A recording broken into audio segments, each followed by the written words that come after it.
So welcome back, everybody, to the Technicolor Dreamcoat of Religion. I'm Chandler Schroeder. Marc Mullinex. And we're back here with class number 10, What is God? Part 1, Anthropomorphism. And the class that we're actually in right now is called How Religion Gets Made. So hope you're liking it.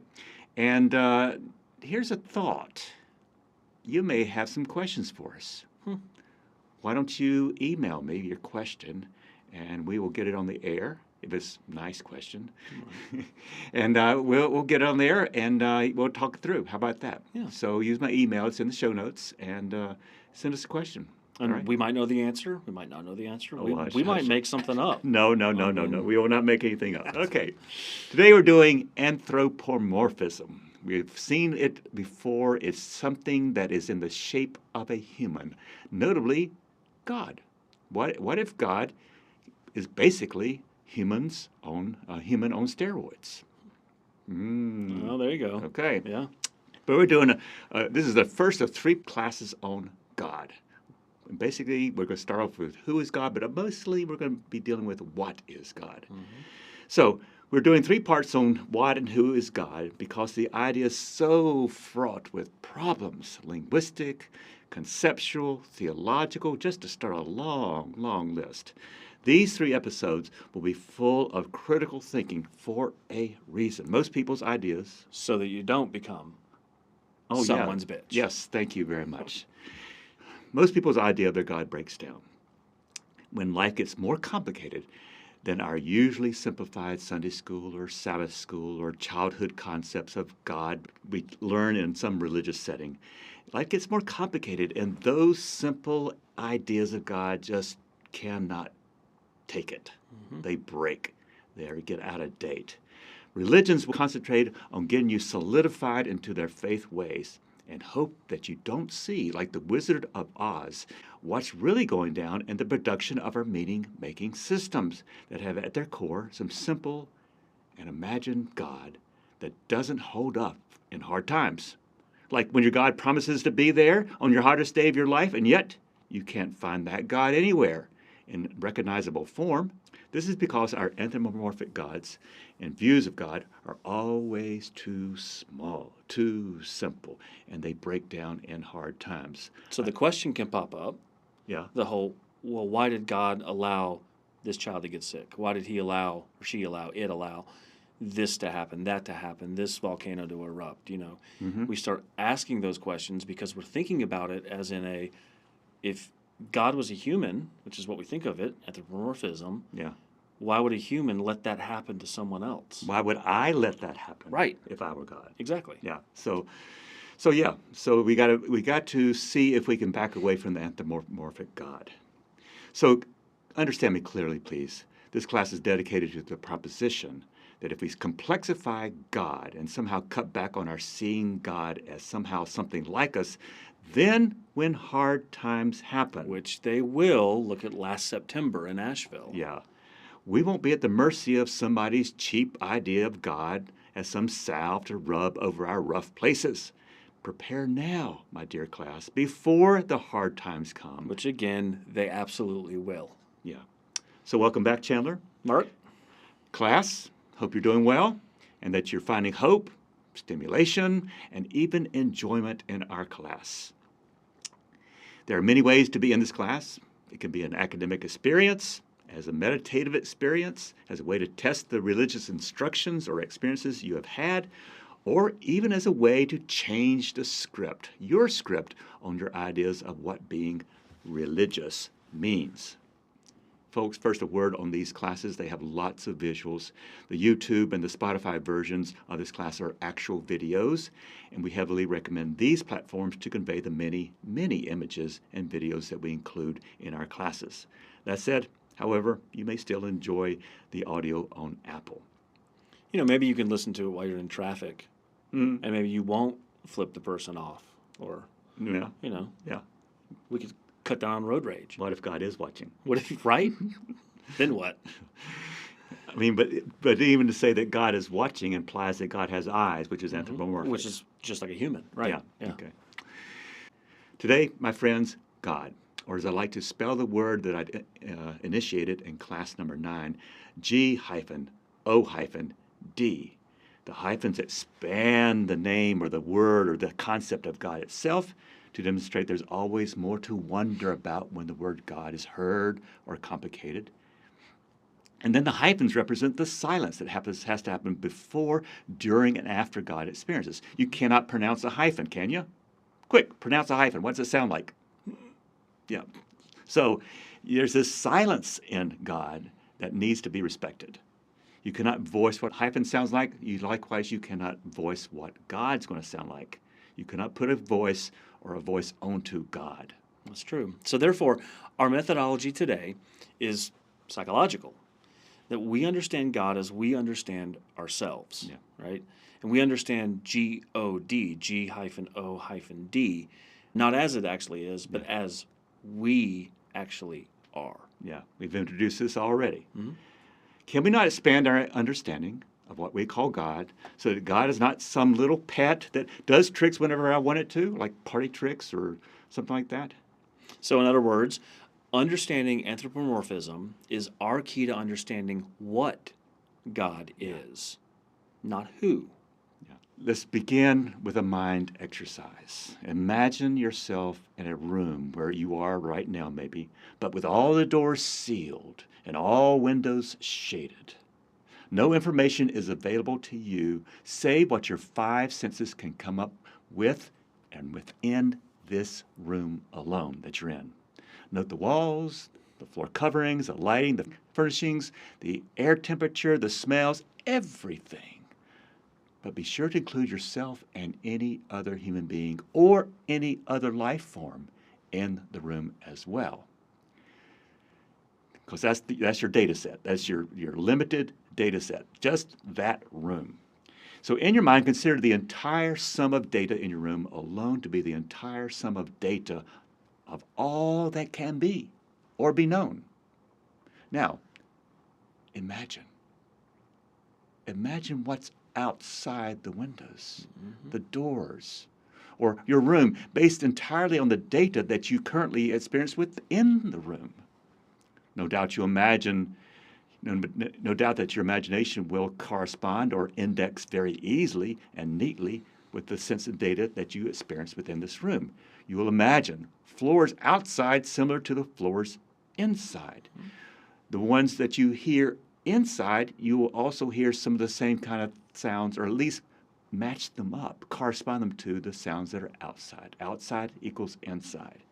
If there are life forms outside the room, you'll imagine them like the life forms within your field of consciousness, within that room, inside that locked box, and so on. So, but does your imagining make it so? We talked about this in a previous class. Yes. Does your imagining of those things make those things real? Do they make it so? Can you reliably predict or imagine anything outside your room from what is inside your room? Mm-hmm. Can you know what's out there from what you see in here? Yeah. Can you reliably predict or imagine anything outside of that data field? Yeah. So philosophers like Scottish thinker David Hume, he said, no, your imagination is not a reliable inducer of information that it cannot directly experience. So that's critical. Yeah. Yeah, that's huge. I'll even say it again. So he said, no, your imagination is not a reliable inducer of information that it cannot directly experience. All your imagination wants to do is just index all you know with what you don't know, just like in our exercise we just did. Yeah. So all you know inside that room has to be somehow coloring all the data that you might think is outside the room. You can see already how this might influence our idea of God, that what we are inside is how we understand something that's outside of us. This all sounds academic. It may be even boring to you until one considers how this mind game affects our actual knowledge of God. What we've just described is the proof of God's existence from design, one of the 5 classic proofs of God. That is, using William Paley's argument, suppose that you find a watch out while you're walking on the shoreline. You would assume, and in Hume's opinion, we cannot assume anything outside the database of our senses. Okay. So we find this alien watch on some deserted beach. And what do you think? You automatically, as a human being, you're going to assume if there's a watch, there's a watchmaker. Oh, really? Okay. This watchmaker exists somewhere with inferred qualities, all from examining this one watch that we have just found. What Hume seeks to disqualify is all human data. Our imagined ideas beyond our direct experiences with our senses are all flawed when we index or project our experiences as indexed to some God, or as they refer to some God or some deity that we hope to find. In other words, he says we mount up from this world in our imaginations and populate all kinds of things in other imagined realms. Like, for instance, when I was in Korea, I used to see women divers all the time. Do I have now the privilege to call them all mermaids? Or does my hearing strange noises in a house necessarily lead to ghosts? Does such make them true?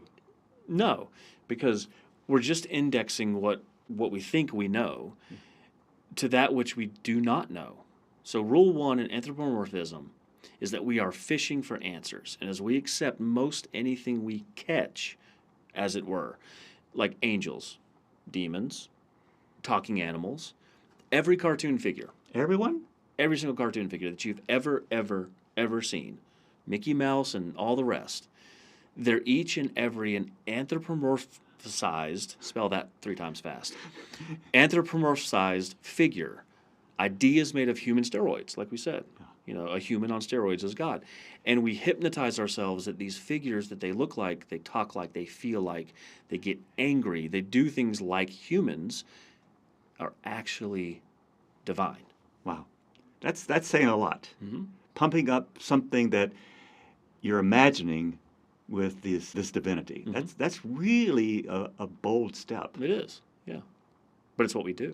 So, but if we do that, it's called anthropomorphism. And here's a poem that I'd like to read. I'll start off, and you can finish up. That works. And then, but it seems appropriate. It's by Lisa Mueller. What happened is we grew lonely living among things. So he gave the clock a face, the chair a back, the table 4 stout legs, which will never suffer fatigue. We fitted our shoes with tongues, as smooth as our own and hung tongues. Inside bells, so we could listen to their emotional language. And because we loved graceful profiles, the pitcher received a lip, the bottle a long, slender neck. Even what was beyond us was recast in our image. We gave the country a heart, the storm an eye, the cave a mouth, so we could pass into safety. Yeah. Definition of anthropomorphism is the attribution of human motivation or characteristics or behavior to inanimate objects or animals or natural phenomena. You do it all the time. We all do it all the time, right? Yeah. I mean... You named your car? Exactly. Have you ever dressed up your pet in human clothes? Or talk to them like a human? That's it. Yes. Yeah. I never do that. No, never. So our textbook definition of anthropomorphism are deities that represent specific human concepts such as love and war and fertility or beauty or the seasons. And so anthropomorphic deities exhibit human qualities such as beauty, wisdom, power, and sometimes human weaknesses such as greed and hate and jealousy and even uncontrollable anger. Can you think of gods like that? All the time. Yeah. So if your God has personality, have you anthropomorphized the deity? Yeah. Okay, so, and this now just jumped in my head. You can edit it out if you don't like it. But what if we look at the great religions, right? So Christianity and Buddhism and Hinduism and the Muslim faith and, all of them. They all have anthropomorphized deities. What if they didn't? Yeah. What if we didn't see Jesus in a long robe with a beard and long hair? What if we didn't see Buddha as the overweight, happy. I mean, what if Atman and Brahman weren't cattle? Like, what if we didn't have any of that? Well, the short answer is we wouldn't be having religions. It's true. Because the double-edged sword of anthropomorphism is that if you have an anthropomorphized God, it's a weakened, watered-down, lowered-ceiling divinity. But if you don't have anthropomorphism, how would you then understand your faith with a deity in it at all? You feel me? Yep. So there's nothing to relate it to. So you got how do you walk the middle line, or can we? A finger like that is just like so cute. Yeah, it's like, oh look, Yeah, this little finger. Yes. Or what about this? What about that one? Yeah. From Alien, from the movie. Yeah. I mean, again, there's the hands, head, ears, Mouth, legs, toes, tail. Yeah. I mean, So, all right.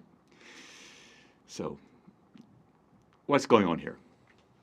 Thomas Aquinas. and they talk to each other, and they have emotions, Yeah. and they have, Yeah. Why don't you take this next one? Okay, cool. So the theory, we need to interpret the world. We will interpret the world, no matter what. We have that innate need to do that. Willy-nilly will. Willy-nilly will. Yeah, right. And we do it along lines of least resistance, okay? Thus, we project what we think onto it. Yeah. What makes it easier? Yeah. We see things as we are, not as they are. As they are, Yeah. right. Interpretations need meanings already resonant within us, not something foreign. This is innate. Yeah. And as I said a minute ago, it's the only way that we can then feel close to whoever God is for us. Because we have to conceptualize it. Yeah, yeah. It's the only way that we feel close to God. So let's test this with the depictions of aliens. Okay. Right? We've all seen pictures. Yeah, you've seen the. Yep. Yeah, E.T. Was it? That what was the one's name from the? Yeah. That one. Yeah. The blue Yeah. thing. The- Yeah. And I don't know where this And is. well, that one just looks like every alien you've ever seen on Yeah, TV. the big eyes, but look at they all have noses and eyes and ears, maybe differently. Yeah. But very, very human-like. And with E.T. with his finger like that is just like so cute. Yeah. It's like, oh look. Yeah. Or what about this? What about that one? Yeah. From Alien, from the movie. Yeah. I mean, again, there's the hands, head, ears, Mouth, legs, toes. tail. Yeah. I mean, So, all right. So, what's going on here? Thomas Aquinas, one of my favorite quotes in the world ever. Things known are always in the form of the knower. Boom. yep. And on the heels of that, Protagoras said, "Is it true that man is the measure of all things?" Yeah. And not women. Not women. Yeah. Man. That was right. Yes. I mean, that was his world. He said that. Yeah. We didn't say that. And of course, as we've said umpteen times, we see things as we are, not as they are. So we're just going to show you some more slides of anthropomorphic ideas that are in everyday common life. And you could probably do your own. You could think of thousands just by looking at this slide. Yeah. Okay. You get your car insurance from Geico? No. I have a Geico at home. But that doesn't mean Okay. All right. there's more. There's more. There's all the Disney. Yeah. AI with Ex Machina. Mm-hmm. Or have you ever just sat on your back, laid down on your back on a sunny day With and the just watch the clouds. clouds and Yeah. you see things? I've seen Star Trek, USS absolutely. Enterprise, Yep. and I see all kinds of wonderful things. Yep. Okay. Oh. Or you may make some cairns or something out in nature, but maybe you make it in a human form. Yeah. Okay. And cairns traditionally do look like a human form. Yeah. Why? Head, Because we want to see ourselves in it. everywhere. Yeah. It's very egotistical. Yeah. So we get used to it. Just get used to it. We anthropomorphize all the time. Pets, computers, nature, aliens, AI. Every advertisement depends on some anthropomorphized funny thing that makes you remember it. Because they want us to relate to the product. Yeah. And the best way to do that is by seeing ourselves in it. And a religion could say the exact same thing. Exact same thing, We yeah. want you people to relate to the God, so the God has to be human. Like you. Yeah. Yeah. We personify major forces around the world or in the world that we cannot altogether understand or control. Like the wind, so the god is called Zephyrus. The thunder, Zeus. Okay. Evil, Satan or Pluto. The sun, Helios. the creative act, such as Sophia, The seas, like Neptune or Poseidon. or agriculture and fertility, the Baals in the Old Testament, or Demeter. Yep. War, god of war, Mars. Yeah. Okay. Martial. Well, yeah. Martial arts. Yep. Music, healing, and that's the god Apollo. Love, Eros, Aphrodite, Eros or Cupid. Yeah. You know, with his Okay. his arrow. Madness, Dionysius, the god of wine. Every day. Yes. We even come to personify our cars, our computers, and other items that we cannot control. So this next slide is kind of like what we did at the beginning of today's class, but let's take it a little bit differently. Just ask yourself, God is a blank. Yeah. Right? We always hear God is a man, God is a woman, God is a, God is the universe, God is whatever. Love, judge. Yeah. I do this in my classes, and we get sometimes 100 of these. God is X or Y or Z, and the only one that ain't anthropomorphized is light. Okay, that's the only one. Everything else has got strength, judge. Yeah, any attribute of a human. Yeah, it is, that's but right. except for just light. Yeah, so light's the only one that's not anthropomorphized. But could you relate to a God of light? There's only light. They take a stretch. Yeah.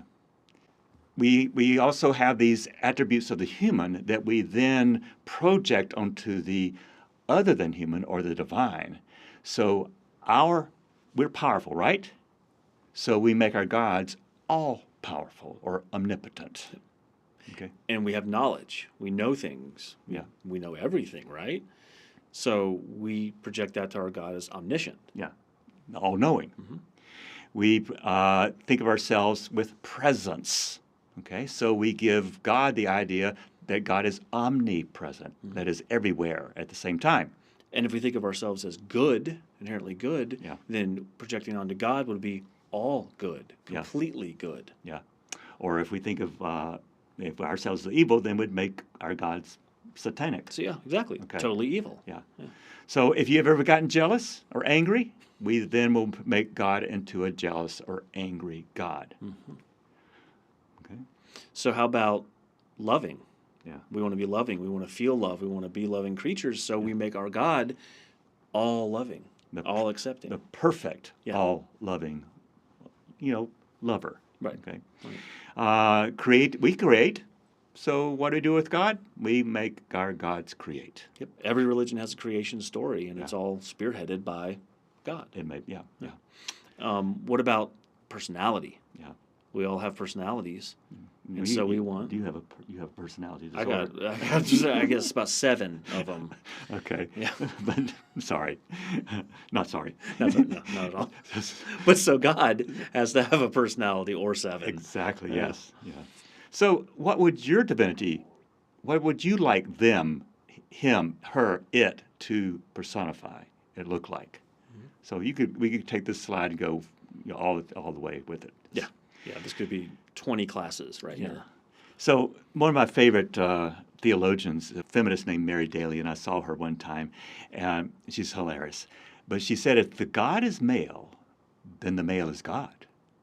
The divine patriarch castrates women as long as he is allowed to live on in the human imagination. There's that I word, human imagination. Whew, that's tough. That's a hard one to swallow, for sure. Yeah. Well, here's one from Xenophanes? From Xenophanes. But if cattle and horses and lions had hands, or could paint with their hands, or create works such as men do, horses like horses and cattle like cattle also would depict the gods' shapes and make their bodies of such a sort as the form they themselves have. Anthropomorphism. Yeah. And in shorthand, what Xenophanes said, if horses could conceive of the gods, then they no doubt would be conceived of as horses. If roaches could conceive of the gods, they'd be conceived of as roaches. When humans conceive of the god, hello. Humans. Yeah. Yep. Okay. I'm going to show you a video. It's got some philosophy in it. It's got Ludwig Feuerbach, who pretty much decimates any idea that anthropomorphism is good. And I'll see you on the other side. Have fun. some of the ideas that Feuerbach should be remembered for, some of his important ideas, ideas that influenced Marx and other left-wing thinkers around the middle of the 19th century, not only in Germany but in other parts of Europe, where there's this very revolutionary situation, kind of questioning of old orders. And what Feuerbach allowed these thinkers to really come to terms with was the criticism of Christianity. And not just Christianity, but all kind of hierarchical models of thought, which included kind of political hierarchies, but also, I guess, the centrality of philosophy. And I guess one way he does this is really thinking through Christianity, what the structure of Christianity is. And he argues that basically the secret of theology is anthropology. And this is one of his most famous claims, basically saying, you know, that what God is, what Christianity is, what all religions are basically projections of human desires and human fantasies. So if we have an image of God as this kind of infinite being, this all-knowing, all-powerful being, he says that no, this is actually what we think humanity is capable of as a species, right? I may individually definitely not be capable of knowing everything, but Feuerbach says as a species we would be able to do that. And what we need to do is to take back that kind of projection, which we projected onto a kind of supreme being, and say this is true of humanity. It's not true of God, it's true of humanity as such. So religion in a way then fulfills some of our fantasies and our desires.